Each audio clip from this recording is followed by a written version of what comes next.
నమస్తే నాగేశ్వర్ గారు. నమస్తే. ఒక బిగ్ బ్రేకింగ్ న్యూస్ తో ఇవాళ షో స్టార్ట్ చేద్దాం సార్. అమెరికా సుప్రీంకోర్టులో ట్రంప్ కు ఊహించని ఎదురు దెబ్బ తగిలింది. వివిధ దేశాలపై ట్రంప్ విధించిన సుంకాలు చెల్లవు, అలా టారిఫ్స్ విధించడం రాజ్యాంగ విరుద్ధం అంటూ అమెరికా సుప్రీంకోర్టు సంచలన తీర్పునిచ్చింది.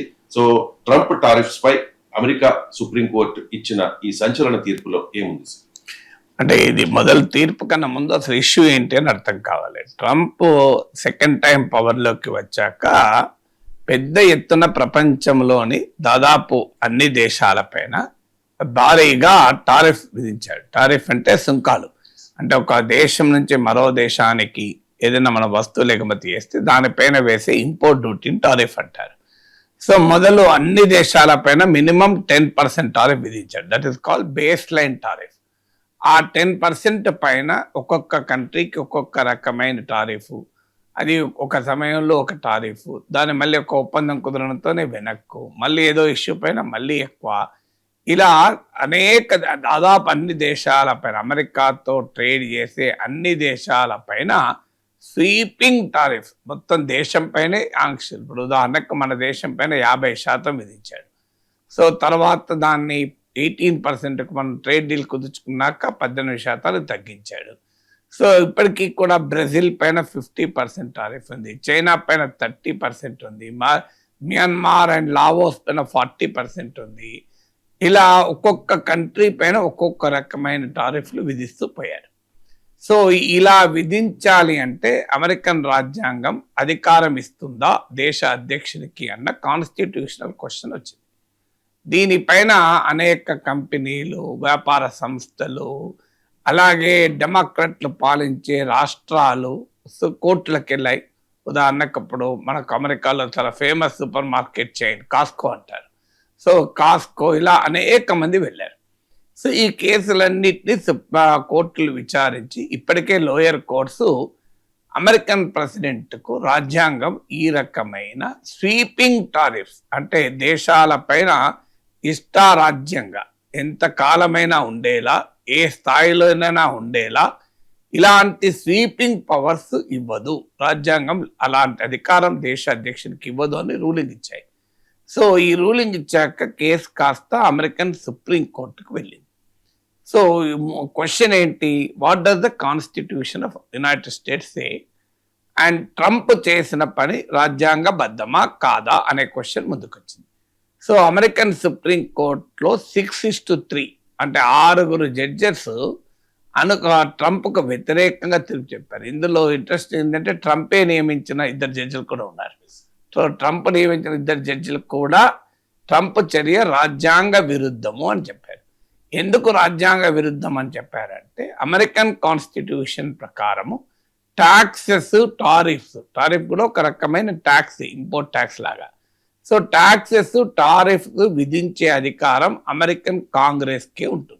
కాంగ్రెస్ అంటే మన దేశంలో పార్లమెంటును, మన పార్లమెంట్ అంటే అమెరికాలో పార్లమెంటును కాంగ్రెస్ అంటారు. సో అమెరికన్ కాంగ్రెస్కు మాత్రమే ఈ అధికారం ఉంది.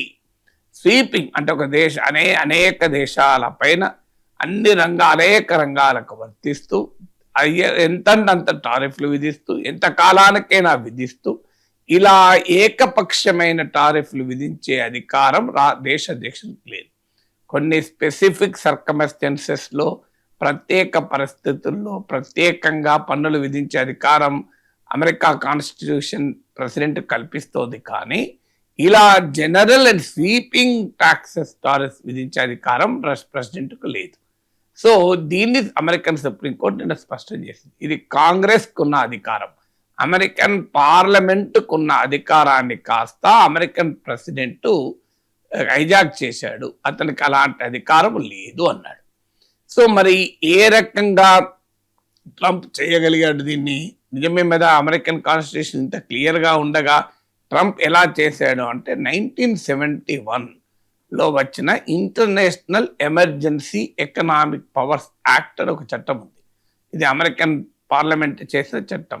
సో ఈ ఇంటర్నేషనల్ ఎమర్జెన్సీ ఎకనామిక్ పవర్స్ కింద ఒక దేశం ఎమర్జెన్సీని ఎదుర్కొంటుంటే ఆ ఎమర్జెన్సీ, అత్యవసరమైన పరిస్థితుల్లో ప్రెసిడెంట్కు తన దేశ వాణిజ్యాన్ని రెగ్యులేట్ చేసే అధికారం ఉంటుంది. అంటే the international emergency economic powers act gives president the power to regulate the US commerce in emergency economic situation.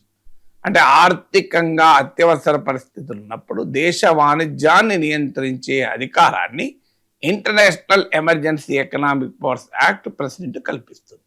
ఈ చట్టాన్ని ఉపయోగించి ప్రెసిడెంట్ ట్రంప్ టారిఫ్లు విధించాడు. సో ఇందులో ఈ ఇంటర్నేషనల్ ఎమర్జెన్సీ ఎకనామిక్ పవర్స్ యాక్ట్లో టారిఫ్లను ప్రస్తావన లేదు, రెగ్యులేట్ ద కామర్స్ అని మాత్రమే ఉంది. ఇది దేనికి ఇప్పుడు ట్రంప్ ఎలా చేశాడంటే, ప్రపంచంలో అనేక దేశాలతో అమెరికాకు ట్రేడ్ డెఫిసిట్ ఉంది, అది ఎమర్జెన్సీ అన్నాడు. ట్రేడ్ డెఫిసిట్ అంటే ఏంటంటే ప్రతి కంట్రీ ఇంపోర్ట్ చేసుకుంటుంది, ఎక్స్పోర్ట్ చేస్తుంది. సో ఇంపోర్ట్స్ ఎక్కువ ఉంటే దాన్ని డెఫిసిట్ అంటారు, ఎక్స్పోర్ట్స్ ఎక్కువ ఉంటే సర్ప్లస్ అంటారు. సో ఇంపోర్ట్లు ఎక్స్పోర్ట్ల మధ్య తేడా బట్టి ట్రేడ్ డెఫిసిట్ ఉందా, ట్రేడ్ సర్ప్లస్ ఉందా అని అంటారు. అంటే America imports more than what it exports. దీన్ని ప్రెసిడెంట్ ట్రంప్ ఎమర్జెన్సీగా ప్రకటించాడు. సో ఈ ట్రేడ్ డెఫిసిట్స్ ఉన్నాయి కనుక, అన్ని దేశాలతో ట్రేడ్ డెఫిసిట్స్ ఉన్నాయి కనుక ప్రపంచమంతా అమెరికాను తినేస్తోంది, అమెరికాను తాగేస్తోంది, అమెరికాను దోచేస్తోంది. అందువల్ల ఇది ఎమర్జెన్సీ సిచ్యువేషన్ అని చెప్పి ట్రంప్ వాదన. సో ఇప్పుడు అమెరికన్ సుప్రీంకోర్టు లేదు, ఇలాంటి అధికారం ట్రంప్కు లేదు అని ప్రకటించారు. So international emergency economic powers యాక్ట్ను ఉపయోగించి ప్రెసిడెంట్ ట్రంప్ ఇలా అన్ని దేశాలపైన ఇష్టారాజ్యంగా టారిఫ్లు విధించే అధికారం లేదు అని సుప్రీంకోర్టు క్లియర్గా తీర్పు చెప్పింది. సో ఇలా ఈ తీర్పు సహజంగానే కొన్ని ప్రశ్నల్ని లేవనెత్తుంది. ఏంటి వాట్ నెక్స్ట్? సో ఏం ప్రశ్నలు లేవనెత్తుతుంది అంటే, ఒకటి, మరి ట్రంప్ ఏం చేస్తాడు? సాధారణంగా సుప్రీంకోర్టే ఇలాంటి తీర్పు చెప్పాక వేరే ప్రెసిడెంట్స్ అయితే కామ్గా ఆ విధానాన్ని పక్కకు పెడతారు. కానీ అది ట్రంప్ ఏమంటున్నాడు? ట్రంప్ రియాక్షన్ చూస్తే అర్థమవుతుంది. నేను అమెరికా వాణిజ్యాన్ని నాశనం చేయగలను, అమెరికాను కూడా నాశనం చేయగలను, వేరే దేశాలను కూడా నాశనం చేయగలను, కానీ $1 విధించే హక్కు నాకు లేదట అంటాడు. అంటే తన దేశాన్ని కూడా నాశనం చేయగలిగే అధికారం తనకు ఉందని భావిస్తున్న ప్రెసిడెంట్ ఊరుకుంటాడా? అందువల్ల ఫస్ట్ క్వశ్చన్ ఏమొస్తుంది అంటే, ఈ టారిఫ్లు ఉంటాయా, ఉండయా? అంటే దొడ్డిదారిన మరో మార్గాన ట్రంప్ టారిఫ్లను మళ్ళీ కంటిన్యూ చేస్తాడా అనేది మొదటి క్వశ్చన్. రెండవ క్వశ్చన్, ఇప్పటికే విధించిన టారిఫ్లు వసూలు చేసిన డబ్బు రీఫండ్ ఇస్తారా? ఇది రెండవ క్వశ్చన్. సో ఇప్పటికీ $175 బిలియన్ వసూలు చేస్తారని అంచనా. Congress budget, American parliament budget office ప్రకారం ఏడాదిలో $300 బిలియన్ వరకు కూడా వసూలు అవుతుందని ఇప్పటికే వివిధ అంచనాలు. ఇవాళ ద హిందూ $130 బిలియన్ అన్నారు, రాయిటర్స్ కథనం ప్రకారం $175 బిలియన్ అన్నారు. కొన్ని ఇంటర్నేషనల్ మీడియా అయితే ఇప్పటివరకే ట్రంప్ $250 బిలియన్ కూడా వసూలు చేశాడు అని అంటున్నారు. బట్ ఏదైనా ఇప్పటికే $100 కోట్ల ట్రంప్ వసూలు చేశాడు. వీటిని రీఫండ్ చేస్తారా? ఇది రెండవ క్వశ్చన్. ఆల్రెడీ రీఫండ్ ఇవ్వాలి అనే లిటిగేషన్ మొదలైంది. అమెరికన్ సూపర్ మార్కెట్ జైంట్ కాస్కో ఇలాంటి అనేక వ్యాపార సంస్థలు ఇప్పటికే కేసులు వేసాయి. థర్డ్ క్వశ్చన్ ఏమొస్తుందంటే, అమెరికా ఇప్పటికే భారత్తో సహా అనేక దేశాలతో ట్రేడ్ డీల్స్ కుదుర్చుకుంది. మరి ఈ ట్రేడ్ డీల్స్ భవిష్యత్తు ఏంటి? ఇప్పుడు ఇటీవల భారత్తో కూడా కుదుర్చుకుంది 18% టారిఫ్ విధిస్తూ, మనం మాత్రం 0% టారిఫ్ విధించాలని. ఇలా మన కంట్రీతోనే కాదు అనేక దేశాలతో ట్రంప్ ట్రేడ్ డీల్స్ కుదుర్చుకున్నారు. So what is the future of this trade deals అనేది థర్డ్ క్వశ్చన్ వస్తుంది. సో ఈ 3 క్వశ్చన్లకు కూడా ఆన్సర్లు ఏంటంటే, మొదటి క్వశ్చన్, ఈ టారిఫ్లు ఉంటాయా లేదా? అమెరికన్ సుప్రీంకోర్టు చెప్పింది కనుక ఆటోమేటిక్గా ఇల్లీగల్గా, అది దాంట్లో ఏమీ మినహాయింపు లేదు. కానీ దొడ్డిదారిన మరో మార్గాన ట్రంప్ వీటిని విధించే ప్రయత్నం చేస్తాడా? ఈ ప్రశ్నకు ఆల్రెడీ ఆన్సర్ వచ్చింది. ఇప్పుడు లేటెస్ట్ న్యూస్ ఏంటంటే, section 122 of US trade act of 1974 ప్రకారం ట్రంప్ ఆల్రెడీ 10% ప్రపంచంలో ఉన్న తన ట్రేడ్ పార్ట్నర్లు అందరిపైన 10% టారిఫ్లు విధిస్తూ ఫ్రైడే రోజే సంతకం చేశాడు. ఆల్రెడీ ఈ అమెరికన్ సుప్రీంకోర్టు జడ్జిమెంట్ వచ్చిన ఫ్యూ అవర్స్లోనే section 122 of US trade act of 1974 ప్రకారం 10% టారిఫ్ విధించేటువంటి పని ఆల్రెడీ ఆర్డర్ మీద సైన్ చేశాడు. So section 122 of trade act of 1974 ఏంటంటే, ఒక దేశంతో గనక అమెరికాకు బ్యాలెన్స్ పేమెంట్ డెఫిసిట్ అంటే ట్రేడ్ చేసేటప్పుడు లోటు ఉందనుకో, అప్పుడు తాత్కాలికంగా సెక్షన్ 122 కింద టారిఫ్లు విధించవచ్చు. కానీ అది 15% దాటకూడదు, 150 డేస్ దాటకూడదు. సో అందుకే ట్రంప్ ఇప్పుడు ఈ 10% టారిఫ్ను 150 డేస్ కొరకు విధించాడు. సో ఇది సెక్షన్ 122 ఆఫ్ ట్రేడ్ యాక్ట్. దీనిపై కూడా మళ్ళీ కోర్టుకు వెళ్తే కోర్టు ఏం చెప్తుందో చూడాలి. ఎందుకంటే section 122 balance of trade deficit అంటే ఏ కంట్రీతో డెఫిసిట్ ఉంటే ఆ కంట్రీ పైన వేయాలి. కానీ ట్రంప్ విచక్షణారహితంగా అన్ని దేశాలపైన వేశాడు. రెండవది ఇంకా ఇతరత్ర కూడా ఆలోచన మొదలు పెట్టాడు. ఇప్పుడు section 301 of US trade act of 1974 అని ఉంది. ఇదేంటంటే అన్ఫేర్ ట్రేడ్ ప్రాక్టీసెస్ అంటే అమెరికాతో వాణిజ్యం చేసే దేశాలు, ట్రేడ్ చేసే దేశాలు తప్ప అంటే అన్ఫేర్గా అమెరికాకు నష్టం కలిగించే పద్ధతిలో ట్రేడ్ పాలసీస్ అనుసరిస్తే వాటిపైన ఇన్వెస్టిగేషన్ ఆర్డర్ చేసి వాటిపైన రిటాలియేటరీ చర్యలు తీసుకోవచ్చు. ఆల్రెడీ ఇండియాతో సహా అనేక దేశాల పైన అమెరికా ఈ section 301 of trade act of 1974 కింద ఇప్పటికే టారిఫ్ విధించింది. ఇప్పుడు ఉదాహరణకు మన స్టీల్, అల్యూమినియం, కాపర్, ఆటోమొబైల్స్ పైన టారిఫ్లు ఇప్పుడు అమెరికన్ సుప్రీం కోర్టు ఇచ్చిన తీర్పు పరిధిలోకి రావు.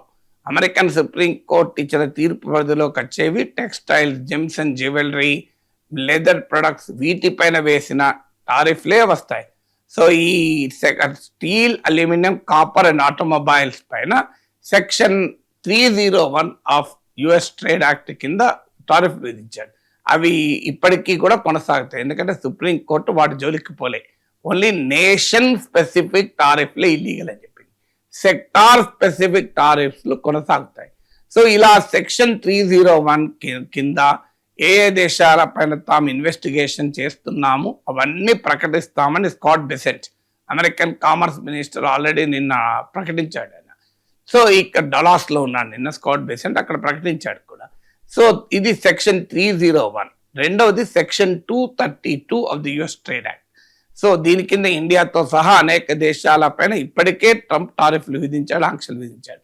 Section 232 of the US trade act of 1962 ఏం చెప్తుందంటే, ఇది నేషనల్ సెక్యూరిటీ, దేశ భద్రత కొరకు కొన్ని ప్రత్యేక రంగాల పైన టారిఫ్లు విధించే అవకాశం ఉంటుంది. ఉదాహరణకు సెమీ కండక్టర్స్, ఇవి ఓన్లీ దేశ భద్రతతో లింక్ అయి ఉన్నటువంటి వాటిపైన టారిఫ్లు విధించే అవకాశం section 232 of US trade act of 1962 వస్తుంది.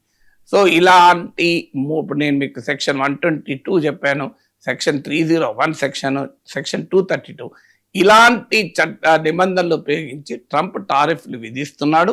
ఇప్పుడు అమెరికన్ కామర్స్ సెక్రటరీ చెప్పింది ఏంటంటే, ఇప్పటి వరకు international emergency economic powers act కింద వసూలు చేసిన టారిఫ్లకు సమానంగా ఈ కొత్త నిబంధనల ప్రకారం వసూలు చేస్తాము, ఏమీ తేడా ఉండదు అని చెప్పాడు. సో ఎలా అవుతుంది, వీటిని మళ్ళీ కోర్టులకు వెళ్తారా, నిలబడతాయా చెప్పలేము, చూడాలి. ఇక సెకండ్ క్వశ్చన్ ఏమొస్తుంది, మరి రీఫండ్ అనేది ఇస్తారా ఇప్పటికే వసూలు చేసిన.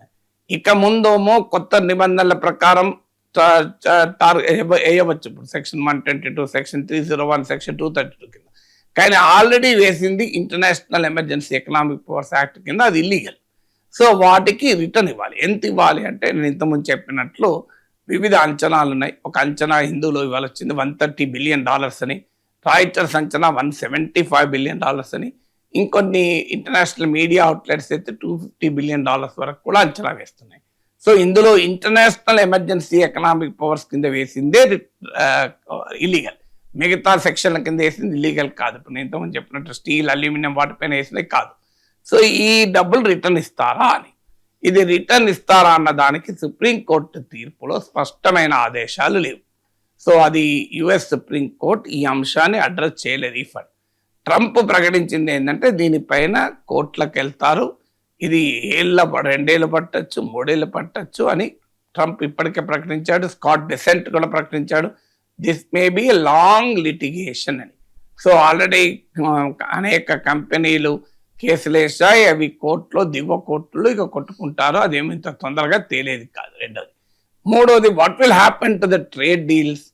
సో ఇప్పటికైతే నిన్ననే వచ్చాయి గనక, సో స్టిల్ ఒక 24 hours కూడా కాలేదు. So countries are studying. ఇప్పుడు యూరోపియన్ యూనియన్ స్టేట్మెంట్ ఇచ్చింది, మేము చాలా జాగ్రత్తగా పరిశీలిస్తున్నామని.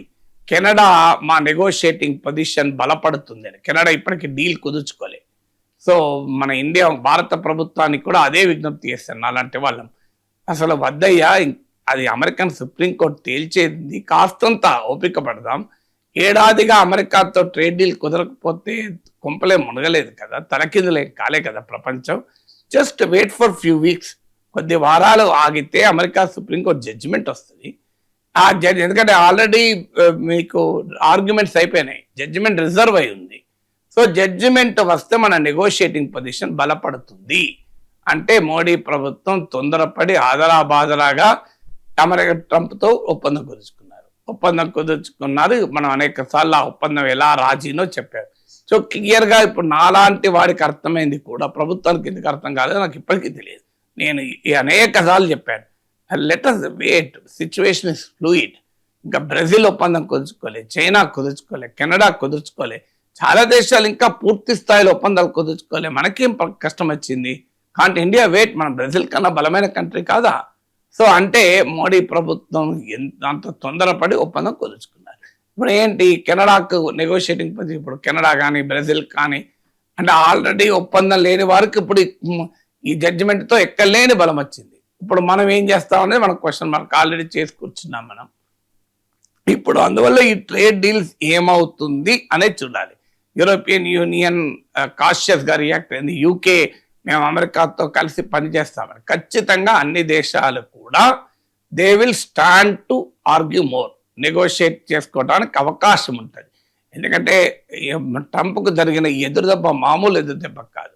ఎందుకంటే లీగల్గా చాలా పెద్ద ఎదురుదెబ్బ, పొలిటికల్గా కూడా ట్రంప్ క్లౌట్ అంతా దెబ్బతింటుంది. ఎందుకంటే లాస్ట్ 1 year నుంచి ట్రంప్ ఎంటైర్ ఎకనామిక్ ఎజెండా, దేశీయమైన అంతర్జాతీయమైన, బోత్ డొమెస్టిక్ అండ్ ఇంటర్నేషనల్, అంతా టారిఫ్ల చుట్టూ నడిచింది కదా. యుద్ధాలనే టారిఫ్లతో ఆపానన్నాడు. సో ఇప్పుడు ఆ టారిఫ్లే కొట్టేశారంటే ట్రంప్ వెన్నెముకను అమెరికన్ సుప్రీంకోర్టు విరక్కొట్టింది. So Trump is at the weakest moment of his history. Already 40% లోపైన పాపులారిటీ రేటింగ్స్ పడిపోయినాయి. ఇప్పుడు ఆల్రెడీ మార్కెట్స్ S&P 500, మీకు అమెరికన్ స్టాక్ మార్కెట్ చీజ్ చేశాయి ఈ జడ్జిమెంట్ను. డెమోక్రట్లు ఉతికి ఆరేస్తున్నారు. సో కోర్టుల్లో కేసులు పెరిగిపోతున్నాయి. So all time attack Trump ఉన్న సమయం. అందువల్ల డెఫినెట్గా దీన్ని partner countries will use it. Unfortunately మనలాంటి కంట్రీ, మన ప్రభుత్వం చేసిన తొందరపాటు వల్ల మన దేశం నష్టపోతుంది. లేకపోతే మనం ఇప్పుడు బ్రహ్మాండంగా ట్రంప్కు టర్మ్స్ మనమే డిక్టేట్ చేయొచ్చు. ఎందుకంటే ట్రంప్ ఇంత సెట్ బ్యాక్ వచ్చాక మీకు మన ఒప్పందం కుదుర్చుకోవడానికి మన నెగోషియేటింగ్ పవర్ చాలా ఎక్కువ ఉంటుంది కదా క్రైసిస్లో ఎదుటి వ్యక్తి ఉన్నప్పుడు. So but we last that opportunity. But చూడాలి ప్రభుత్వం ఎలా రియాక్ట్ అవుతుంది అని.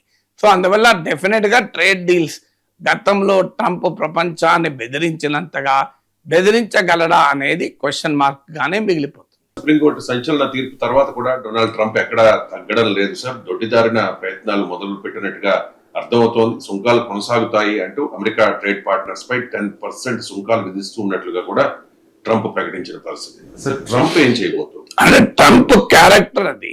ఎందుకంటే Trump will not accept anything. ట్రంప్కు రాజ్యాంగం పైన గౌరవం లేదు. ట్రంప్కు దేశాన్ని ఇప్పుడు ట్రంప్ రియాక్షన్ చేస్తే I can destroy trade, I can destroy our country, I can destroy foreign nations, కానీ ఐ కాంట్ నాట్ ఇంపోజ్ $1 అంటాడు. అంటే నాకు అధికారం లేదా $1 వేయడానికి, నేను అమెరికానే నాశనం చేయగలుగుతానని అంత భ్రమలో ఉన్నాడు. ఊరుకుంటాడా?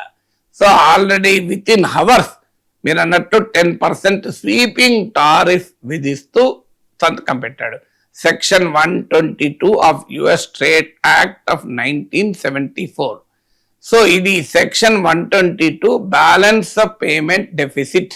ఏదైనా దేశంతో వాణిజ్యం చేసేటప్పుడు వాణిజ్య లోటు ఉంటే ఈ సెక్షన్ కింద టారిఫ్లు విధించవచ్చు. అది కంట్రీ స్పెసిఫిక్ గా విధించాలి. కానీ మరి ఇప్పుడు ట్రంప్ ఏమో అన్ని దేశాల పైన నాకు ట్రేడ్ డెఫిసిట్ ఉంది కనుక అన్ని దేశాల పైన సెక్షన్ 122 ఉపయోగిస్తా అంటున్నాడు.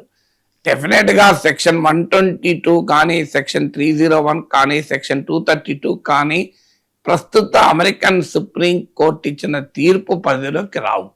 ఎందుకంటే ఇప్పుడు ట్రంప్ విధించిన టారిఫ్లు మనం చూస్తే కేవలం international emergency economic powers act కిందనే విధించలే. మేజర్ టారిఫ్స్ ఏమో international emergency economic powers act కింద విధించాడు. ఇతర రకాల టారిఫ్లు కూడా విధించాడు. ఉదాహరణకు మన దేశ స్టీల్, అల్యూమినియం వీటిని సెక్షన్ 301 కింద విధించాడు. అందుకే ఇటీవల కుదిరిన భారత్ అమెరికా ట్రేడ్ డీల్లో కూడా స్టీల్ అండ్ అల్యూమినియం లేదు. మీరు ఆ జాయింట్ స్టేట్మెంట్ చూస్తే స్టీల్, అల్యూమినియం, కాపర్, ఆటోమొబైల్స్ ఇట్లాంటి వాటి, ఆటోమోటివ్స్ ఇట్లాంటి వాటిపైన. సో అందువల్ల ఇవి ఆల్రెడీ ట్రంప్ తెలుసు. ఎందుకంటే ఇప్పటికే లోయర్ కోర్టులు అన్కాన్స్టిట్యూషనల్, ట్రంప్కి అలాంటి అధికారము లేదు, ఇలా ఇష్టా వచ్చినట్టుగా దేశాలపైన టారిఫ్ విధించని తీర్పులు చెప్పాయి. లోయర్ కోర్టులు తీర్పులు చెప్పడమే కాకుండా విచారణ సందర్భంగా American supreme court judges including conservative judges వారు ట్రంప్ కు వ్యతిరేకంగా ట్రంప్ నిర్ణయాన్ని ప్రశ్నిస్తూ కామెంట్లు కూడా చేశారు. అందువల్ల the mood of the court was evident. అంటే అమెరికన్ సుప్రీం కోర్టు బహుశా కొట్టి వేస్తుందేమో అనే అభిప్రాయం ప్రపంచంలో ఉండి ట్రంప్ కూడా అనుమానం ఉంది. అందుకే ట్రంప్ సుప్రీం కోర్టు కనుక ఇలాంటి జడ్జిమెంట్ ఇస్తే యుఎస్ విల్ బి స్క్రూడ్ అని చెప్పి గతంలో స్టేట్మెంట్ కూడా ఇచ్చాడు. సో ఇప్పుడు కూడా దానికి అనుగుణంగానే ప్రిపేర్ అవుతూ అనేక దేశాలపైన భిన్నమైన పద్ధతుల్లో టారిఫ్లు వసూలు చేసే కార్యక్రమం మొదలుపెట్టాడు. అందుకే ఇప్పుడు సెక్షన్ ఇమీడియట్ గా సుప్రీంకోర్టు తీర్పు వచ్చిన వెంటనే తాను ఫస్ట్ విధించిన బేస్ లైన్ టారిఫ్ 10%. అసలు ట్రంప్ పవర్లోకి వచ్చిన వెంటనే ఫస్ట్ విధించింది 10% టారిఫ్ విధించారు అన్ని దేశాలపైన. దాన్ని రెస్టోర్ చేశాడు. సెక్షన్ 122 కింద అన్ని దేశాలతో అమెరికాకు ట్రేడ్ డెఫిసిట్ ఉంది కనుక, అన్ని దేశాలతో బ్యాలెన్స్ ఆఫ్ పేమెంట్ డెఫిసిట్ ఉంది కనుక నేను టారిఫ్లు విధిస్తాను అన్నాడు. But we have to see దీనిపైన కూడా ఎవరన్నా సుప్రీంకోర్టుకు పోతే ఏం జరుగుతుంది అని. సో అందువల్ల సెక్షన్ 122 ఒక పద్ధతి. సెక్షన్ 301 ఏంటంటే అన్ఫేర్ ట్రేడ్ ప్రాక్టీసెస్ అంటాడు. అంటే ఏ దేశమైనా, ఏ కంపెనీ అయినా అమెరికాకు నష్టం కలిగించేటువంటి రీతిలో వాణిజ్య విధానాలు అనుసరిస్తే, trade policies that were harmful to US, దాన్ని అన్ఫేర్ ట్రేడ్ ప్రాక్టీసెస్ యాక్ట్ కింద, అంటే అమెరికన్ ట్రేడ్ యాక్ట్ లోని సెక్షన్ 301 కింద ఆంక్షలు విధించవచ్చు. ఇప్పుడు ఆల్రెడీ నేను ఇంతకుముందు చెప్పినట్లు మన స్టీల్, అల్యూమినియం, కాపర్ లాంటి వాటిపైన సెక్షన్ 301 ప్రకారమే ఈ టారిఫ్ విధించారు. సో ఇండియా పైన ఈ టారిఫ్లు మొదటి నుంచి కూడా ఉన్నాయి. ఇప్పుడు ఉదాహరణకు మనకు డిజిటల్ సర్వీసెస్ ట్యాక్స్ వేసినప్పుడు కూడా అమెరికా ఇలాంటి ఆంక్షలే మన పైన విధించింది. సో ఇండియాతో సహా అనేక కంట్రీస్కి ఆల్రెడీ సెక్షన్ 301 అనుభవం ఉంది. తర్వాత section 232 of the US trade act of 1962 ప్రకారం నేషనల్ సెక్యూరిటీ, దేశ భద్రతకు సంబంధించిన సెక్టార్స్ పైన ప్రత్యేక టారిఫ్లు విధించవచ్చు. అంటే ఇది అన్ని సెక్టార్స్ పైన విధించరాదు. ఉదాహరణకు నేషనల్ సెక్యూరిటీతో లింక్ అయి ఉన్న వాటిపైనే విధించవచ్చు. ఆల్రెడీ సెక్షన్ 232 కింద ఇప్పటికే చాలా దేశాలపైన ఆంక్షలు విధించాడు కూడా. సో అందువల్ల వీటికి ప్రాసెస్ పడుతుంది. ఇప్పుడు అమెరికన్ కామర్స్ సెక్రటరీ ప్రకటించింది అంటే త్వరలో మేము సెక్షన్ 301 కింద చేస్తున్న ఇన్వెస్టిగేషన్ రిపోర్ట్లను బయట పెడతామని చెప్పాడు. అంటే ట్రంప్ ట్రేడ్ వార్ ఎండ్ కాలేదు. సో ఇప్పుడు ఆల్రెడీ అనేక దేశాల పైన అన్ఫేర్ ప్రాక్టీసెస్ అంటూ ఆరోపణలు చేస్తాడు. ఇప్పుడు ఉదాహరణకు ఇండియా పబ్లిక్ డిస్ట్రిబ్యూషన్ సిస్టమ్ ఉంది. మన ప్రజా పంపిణీ వ్యవస్థ ద్వారా ప్రజలకు చౌకగా ఆహార ధాన్యాలు ఇస్తాం. అందుకొరకు ప్రభుత్వము కనీస మద్దతు ధర, మినిమం సపోర్ట్ ప్రైస్ ఇచ్చి రైతుల దగ్గర కొంటుంది. దీన్ని ట్రంప్ అన్ఫేర్ ట్రేడ్ ప్రాక్టీస్ అంటాడు అమెరికా. సో దీనిపైన WTO కూడా గతంలో అమెరికా వెళ్ళింది. ఇప్పుడు ఇండియా అమెరికా ట్రేడ్ డీల్లో కుదుర్చుకున్న దాని ప్రకారం ఇది ఎఫెక్ట్ అవుతుందని ఆందోళన కూడా వ్యక్తం అవుతుంది. ఎందుకంటే దాంట్లో నాన్ టారిఫ్ బ్యారియర్స్ ఎత్తివేస్తారు అని రాసుకున్నారు. ఇది నాన్ టారిఫ్ బ్యారియర్ కింద వస్తారు. ఇప్పటి వరకు ప్రభుత్వాలు ఏ పార్టీ ఉన్నా కాపాడుతూ వచ్చాయి. కానీ ఇప్పుడు ఇండియా యుఎస్ ట్రేడ్ డీల్ వల్ల అది ప్రమాదంలో పడింది. సో దీనిపైన ఇలాంటిది అన్ఫేర్ ట్రేడ్ ప్రాక్టీస్ అనొచ్చు. ఇలా అన్ఫేర్ ట్రేడ్ ప్రాక్టీస్ కింద ఏ రకమైన ఆంక్షలైనా విధించే అవకాశం ఉంటుంది. సో అందువల్ల ట్రంప్ ట్రేడ్ వార్ కంటిన్యూ అవుతుంది. అమెరికా వర్సెస్ చాలా కంట్రీస్ ఈ గందరగోళం, ఈ గొడవ చాలా కాలం కంటిన్యూ అయ్యేటువంటి అవకాశమే ఉంది. అమెరికా ఇప్పటికే అనేక దేశాలతో కుదుర్చుకున్న ట్రేడ్ డీల్స్, అనేక దేశాల పైన విధించిన టారిఫ్స్, ఇవన్నీ ఒక స్పీర్ ఆఫ్ అన్సర్టనిటీ, ఒక ఏమవుతుందో తెలియని ఒక అయోమయ పరిస్థితికి అయితే నెట్టివేయబడ్డ as of today. So Trump nature రీత్యా చూస్తే ఈ ఫైట్స్ విత్ ఇన్స్టిట్యూషన్స్, మీకు అమెరికన్ ఫెడరల్ రిజర్వ్ తో ఫైట్ చేస్తున్న తీరు చూస్తున్నాం. అందువల్ల ఈ will fight with supreme court also. Trump అంత తొందరగా తగ్గుతాడా అనేది. కానీ బట్ అమెరికన్ ఇన్స్టిట్యూషన్స్ కనుక బలంగా నిలబడితే ట్రంప్ తోకముడుస్తాడు.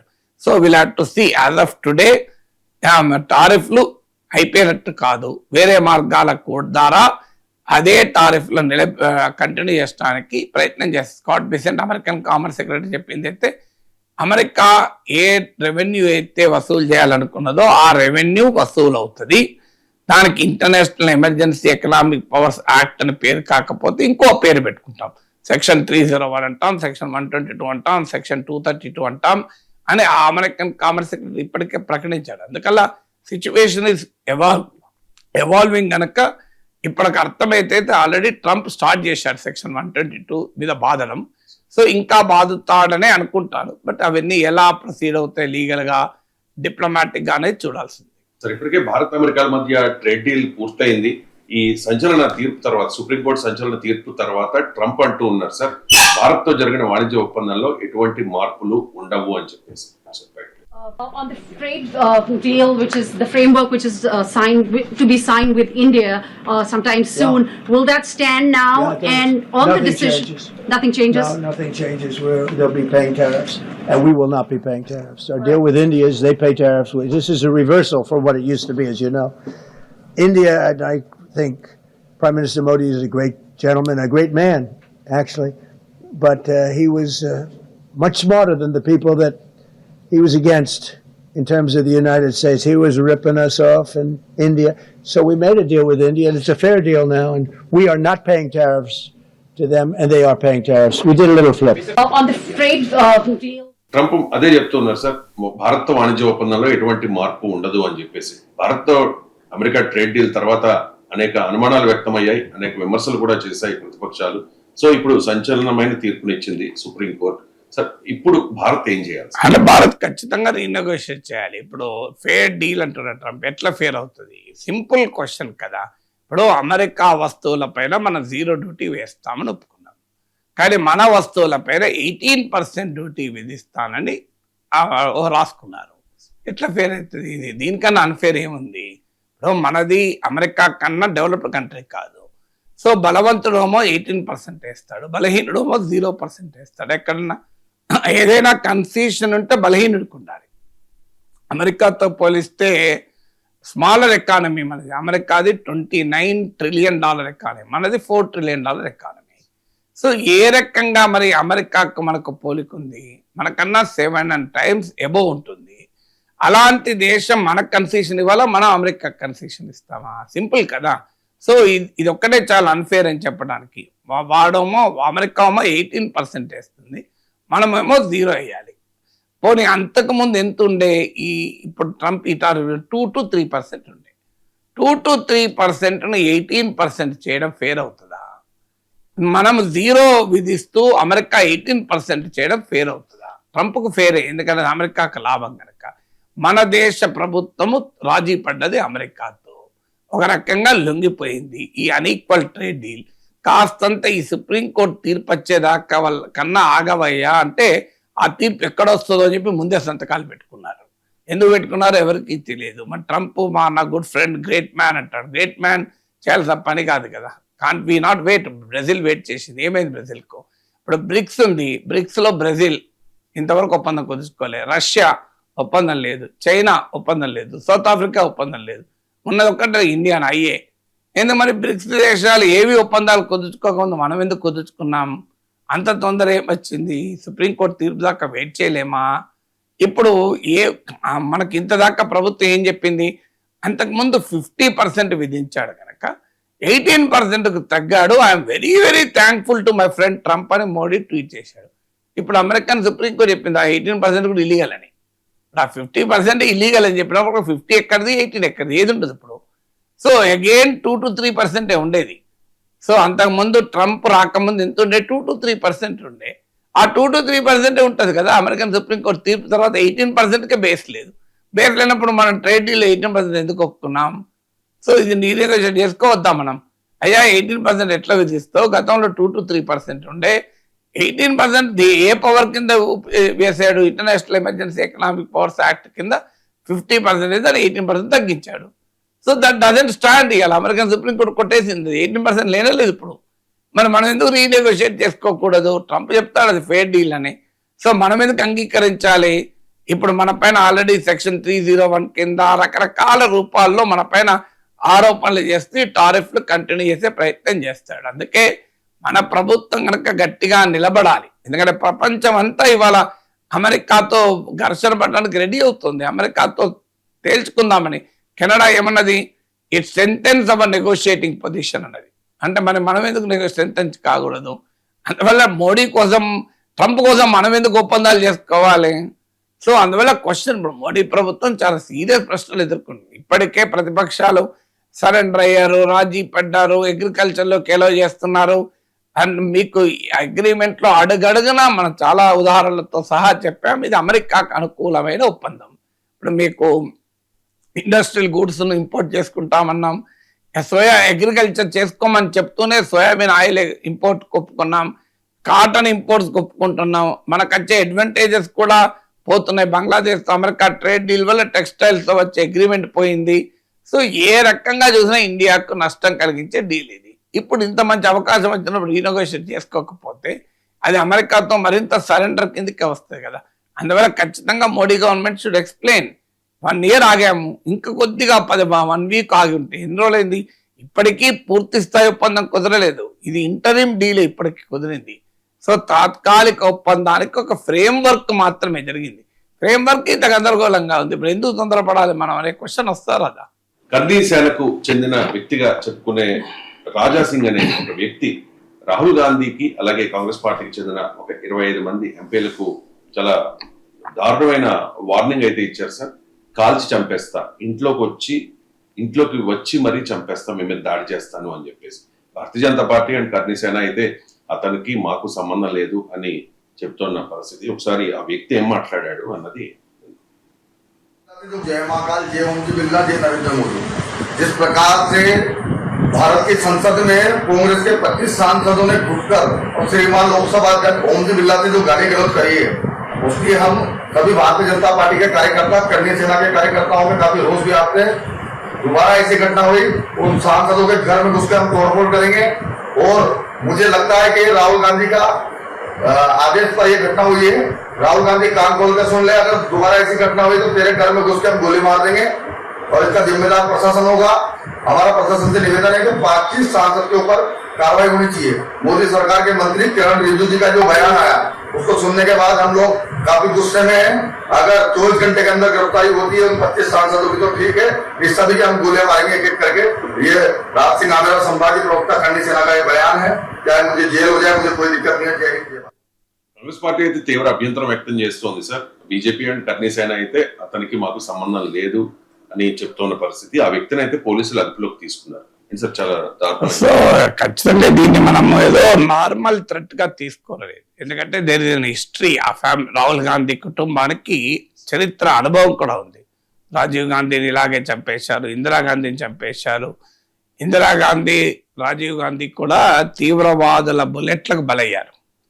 సో ఈ హిస్టరీ ఉంది మనకు. అందువల్ల రాహుల్ గాంధీ కుటుంబానికి ఆ హిస్టరీ ఉన్న సమయంలో దీన్ని లైట్గా ఎలా తీసుకుంటావు? సో ఈ థ్రెట్ భారతీయ జనతా పార్టీ సంబంధం లేదనొచ్చు, కానీ ఈ హేట్ ఇకో సిస్టమ్ అంటే ఒక విద్వేష వాతావరణాన్ని సమాజంలో సృష్టిస్తే ఆ విద్వేషం నుంచి పుట్టే భస్మాసురులు మీకు కూడా వినరు. అది అర్థం కావాలి ప్రభుత్వాలకు.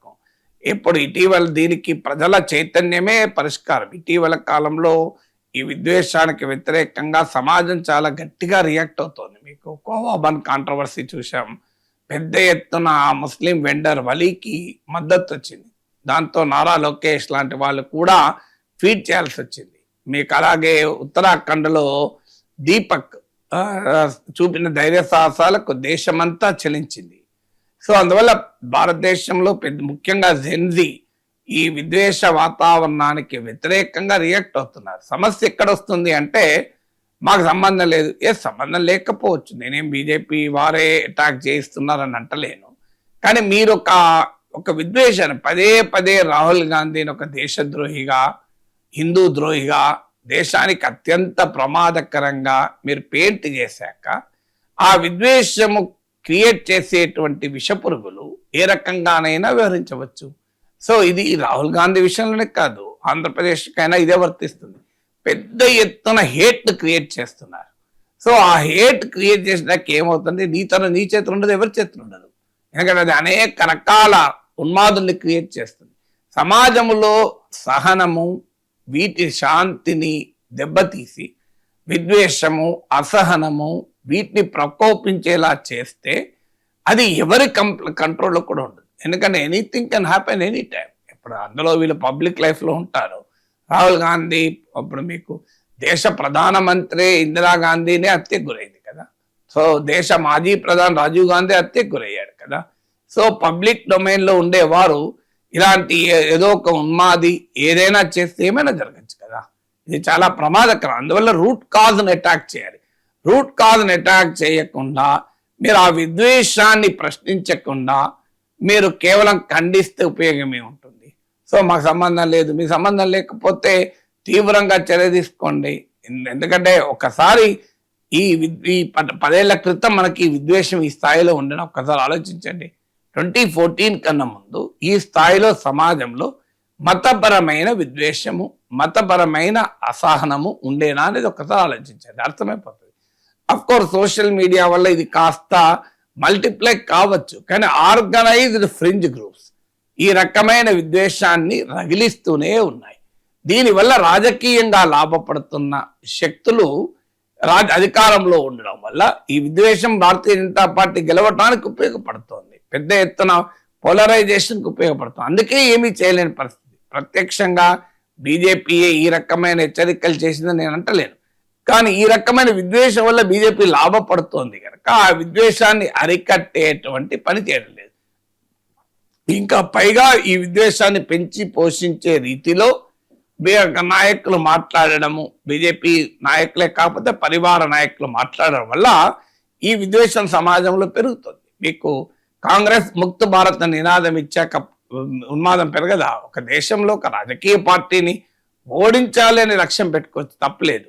కానీ ముక్త భారత్ ఏంటి? బీజేపీ ముక్త భారత్, కాంగ్రెస్ ముక్త భారత్ అంటే ఒక దేశ ప్రజాస్వామ్యంలో ఒక రాజకీయ పార్టీని నేను నిర్మూలిస్తా నేను అంటే వాట్ డస్ ఇట్ ఇండికేట్? అది ఎలా అర్థమవుతుంది? మీరు కాంగ్రెస్ కో శాశ్వతంగా అధికారంలోకి రాకుండా చేస్తాను, తప్పేమీ లేదు. కానీ కాంగ్రెస్ ముక్త భారత్ అంటే ఏంటి? ఈ దేశంలో కాంగ్రెస్ ను లేకుండా చేస్తా. What does it indicate? Congress అనొద్దు, బీజేపీని అనొద్దు, ఏ రాజకీయ పార్టీనైనా నిర్మూలించే హక్కు మీకు ఎవరిచ్చారు అంట ప్రజాస్వామ్యంలో.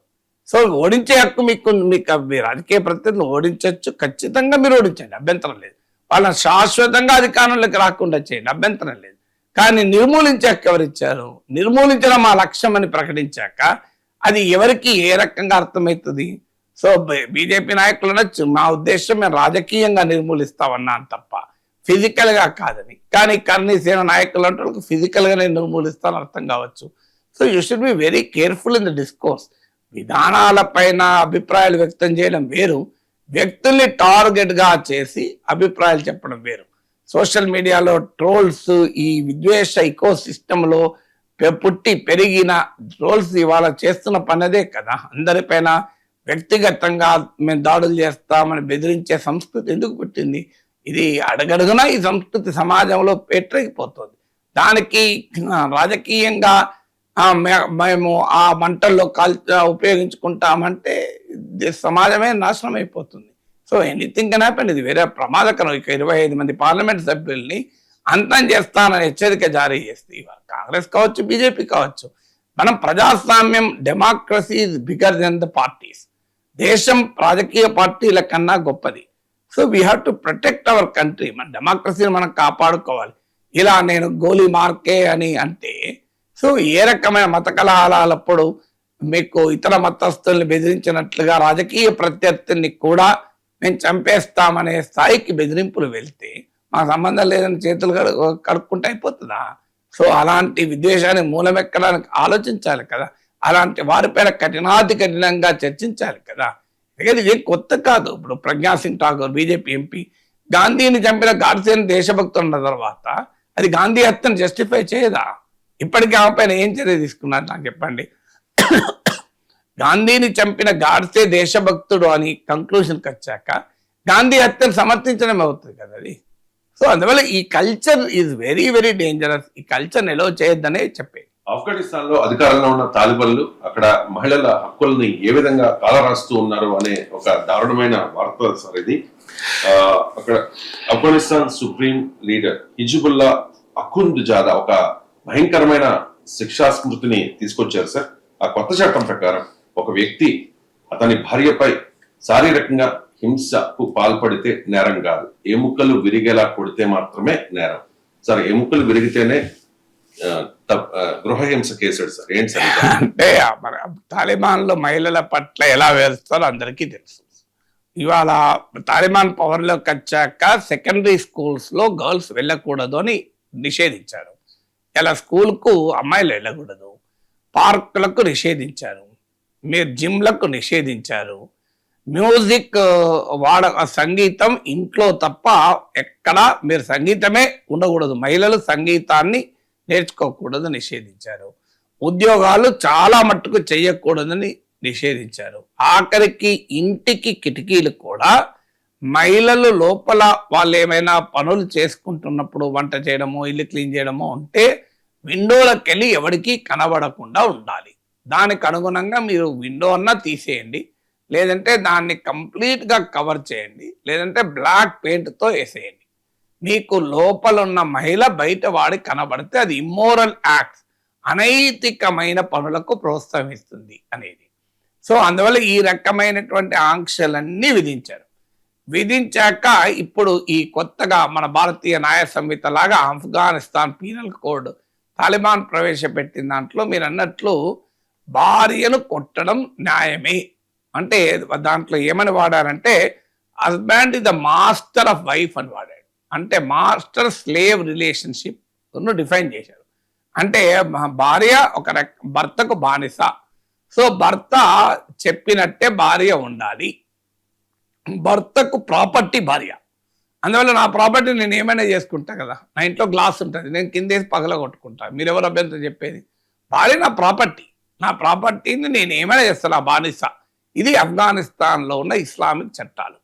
సో మత ఉన్మాదం ఎక్కడున్నా మహిళల పట్ల వ్యతిరేకత ఉంటుంది. మహిళల పట్ల ఏ మత ఉన్మాదము మత జాంతసవాదము న్యాయం ఇవ్వదు. అది అందులో తాలిబాన్ అనే కాదు, ఆ డిగ్రీ ఆఫ్ డిఫరెన్స్ ఉండొచ్చు, కానీ సాధారణంగా religious fundamentalism is against women.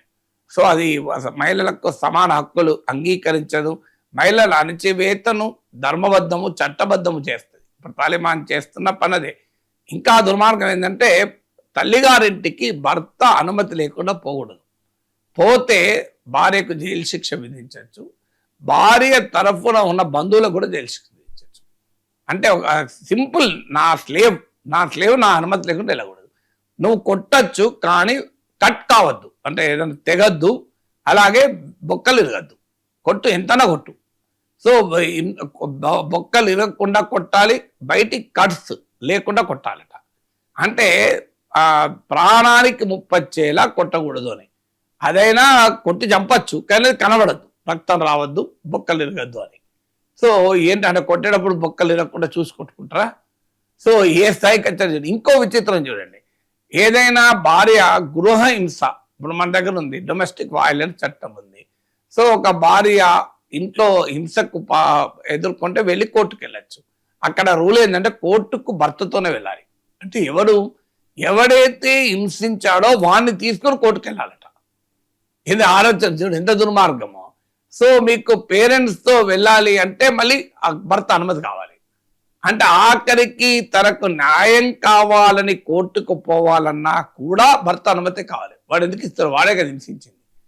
So ఈ స్థాయిలో చట్టాలు చేశారు. ఇది చూడండి మీరు ఎంత దుర్మార్గమైన చట్టాలు. సో అన్ఫార్చునేట్ ఏంటంటే ఇదొకటే కాదు, ఈవెన్ జనరల్ లాలో కూడా సమాజాన్ని విడగొట్టారు. రిలీజియస్ ఎలీట్ మత పెద్దలు, అలాగే upper class, middle class, poor lower class. ఇప్పుడు మన దేశంలో చట్టం అందరికి ఒకటే. మీకు 1000 కోట్ల ఆస్తిపరుడు రెక్లెస్ డ్రైవింగ్ చేసి ఎవరినైనా చంపినా, ఒక పేదవాడు చంపినా శిక్ష ఒకటే. మ్యాక్సిమం అయితే తనకున్న డబ్బు ఉపయోగించి, పలుకుబడి ఉపయోగించి శిక్షలు పడకుండా చేసుకుంటాడు. ఆ విమర్శలు ఉన్నాయి మన దేశంలో. చట్టం డబ్బున్న వారి చిట్టం, న్యాయం డబ్బున్న వారి నేస్తం అని శ్రీనారాయణ రెడ్డి ఎన్నడో రాశాడు. కానీ చట్టం అయితే ఆ తేడా చూపెట్టదు. చట్టం చట్టం ముందు అందరూ సమానులే. కానీ ఇప్పుడు ఆఫ్ఘనిస్తాన్లో వచ్చిన పీనల్ కోడ్ ప్రకారం రిలీజియస్ ఎలీట్ ఏదైనా నేరం చేస్తే సలహా ఇచ్చి వదిలేస్తారు. చర్చ ఇలా చేయకూడదు, మీరు మత పెద్దలు, మీరు ఇలా చేయడం ఏంటని చెప్పి వదిలేస్తారు. మీరు అప్పర్ క్లాస్ కనుక చేస్తే కాస్త మందలించి వదిలేస్తారు. పేదవాళ్ళు కనుక నేరం చేస్తే వెంటనే జైలు శిక్ష ఉంటుంది. అంటే క్లియర్గా crime is link to class, crime and punishment. So ఒక మహిళల విషయంలోనే కాదు, పేదల విషయంలో కూడా ఎలా ఉందో చూడండి. కానీ మోస్ట్ అన్ఫార్చునేట్ థింగ్ ఏంటంటే ఇంతటి ఉన్మాదమైన పాలన తాలిబాన్ చేస్తుంటే ప్రపంచం నిందించాల్సింది పోయి, ఆ శాంక్షన్స్ ఆంక్షలు పెట్టాల్సింది పోయి, మోడీ నాయకత్వంలోని భారతదేశంతో సహా అన్ని దేశాలు తాలిబాన్తో సంబంధాలు పెట్టుకుంటున్నాం. తాలిబాన్ ఫారెన్ మినిస్టర్ ఇండియాలో 4 రోజులు ఉన్నాడు ఇక్కడ. సో ఇక్కడ బహిరంగంగానే ప్రెస్ కాన్ఫరెన్స్లు పెట్టాడు, అన్ని చేశారు. కారణం ఏంటి అంటే స్ట్రాటజిక్ అవసరము, వ్యూహాత్మకము. పాకిస్తాన్కు తాలిబాన్కు పంచాయతీ ఉంది కనుక మనకు ఆఫ్ఘనిస్తాన్లో తాలిబాన్ ఉపయోగపడుతుంది కనుక మన తాలిబాన్తో సంబంధాలు. సో చైనా వాడికి ఆఫ్ఘనిస్తాన్లో రేట్స్ ఉన్నాయి కనుక వాటిని మైనింగ్ చేసే కాంట్రాక్ట్ ఉన్నాయి కనుక చైనా వాడు తాలిబాన్తో సంబంధాలు. సో ఇలా ప్రపంచమంతా తాలిబాన్తో మీకు అండర్స్టాండింగ్లోకి వచ్చి తాలిబాన్ రాయబార కార్యాలయాలు ఏర్పాటు చేస్తున్నారు. మన ఫారెన్ మినిస్టర్ తాలిబాన్ ఫారెన్ మినిస్టర్ని కలిశారు. సో డిప్లొమాటిక్ రిలేషన్స్ ఉంటున్నాయి. ఎవరు కూడా ఈ తాలిబాన్ తప్పు, మీరు ఇది దుర్మార్గం, ఏది సివిలైజేషన్ నాగరికత ఏది, ప్రజాస్వామ్యం ఏది అన్నారు. అమెరికా ప్రపంచంలో అందరికీ ప్రజాస్వామ్యం చెప్తుంది కానీ ఇస్లామిక్ పాలకులకు చెప్పదు. ఎందుకంటే వాళ్ళందరూ తమ మిత్రులు కనుక. Saudi Arabia, UAE, Jordan, బెహ్రాన్, even Morocco, Oman, అన్ని దేశాల్లో మనం చూస్తున్నాం కదా. ప్రజాస్వామ్యం గురించి రోజు ప్రపంచానికి ఉపన్యాసాలు చెప్పే అమెరికా ఈ రాచరిక పాలనకు, నిరంకుశ పాలనకు అండగా ఉంటుంది. సో అందువల్ల ద వరల్డ్ పాప ఆఫ్ఘాన్ ఉమెన్ ఒక హెల్ప్లెస్ బ్యాటిల్, నిస్సహాయమైన స్థితికి నెట్టివేయబడ్డారు. So very very unfortunate. మానవ హక్కులు లేవు, మహిళలకు హక్కులు లేవు. అసలు బయటికి వెళ్ళాలంటే కూడా భర్త లేకుండా, మేల్ గార్డియన్ లేకుండా బయటికి వెళ్ళకూడదు. అది పార్కే కానీ, హాస్పిటలే కానీ, ఏ దానికైనా పక్కన మేల్ గార్డియన్ ఉండాలి, కంప్లీట్ బుర్కా వేసుకొని ఉండాలి, పక్కన మేల్ గార్డియన్ ఉంటేనే బయటికి వెళ్ళాలి. ఒక రకంగా వారిని మనుషుల్లాగా చూడము అనేది తాలిబాన్ విధానం.